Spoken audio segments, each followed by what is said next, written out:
ঢাকা শহর আয়শায় আমার আশা পুরাইছে, মনে আশা পুরাইছে। ৮ বছর আগে ছবির নায়ক নিয়েছেন প্রস্থান, আজ নিলেন নায়িকা। চলে গেলেন রূপালী পর্দার স্বর্ণালী যুগের অভিনেত্রী অঞ্জনা রহমান।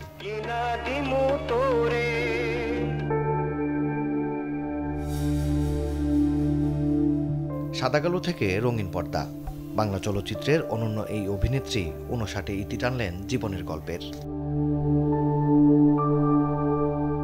দেশ বিদেশ মিলিয়ে ৩ শতাধিক ছবিতে অভিনয় করা অঞ্জনার জন্ম ঢাকায় ১৯৬৫ সালের ২৭ জুন।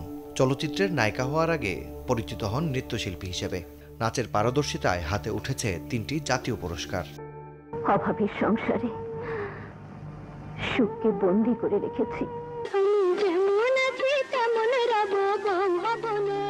১৯৭৬ সালে বাবুল চৌধুরী পরিচালিত সেতু সিনেমা দিয়ে প্রথম ক্যামেরার সামনে দাঁড়ালেও অঞ্জনার চলচ্চিত্রে অভিষেক শামসুদ্দিন টগর পরিচালিত দস্যু বনহর দিয়ে।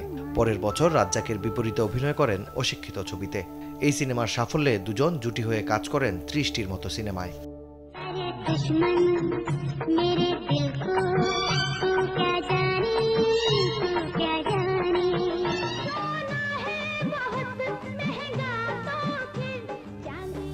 দীর্ঘ ক্যারিয়ারে শুধু যে বাংলা চলচ্চিত্রে কাজ করেছেন তা নয়, ভারত, নেপাল, পাকিস্তান, থাইল্যান্ড, শ্রীলঙ্কা সহ ৯ দেশের ১৩ ভাষার সিনেমায় অভিনয় করেছেন সদ্য প্রয়াত এই অভিনেত্রী।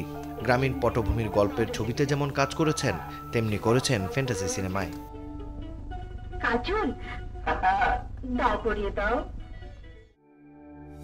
৪ দশকের অভিনয় ক্যারিয়ারে ২ বার জাতীয় চলচ্চিত্র পুরস্কার জয়ী অঞ্জনার মৃত্যুতে শোকের ছায়া নেমেছে দেশের সংস্কৃতি অঙ্গনে।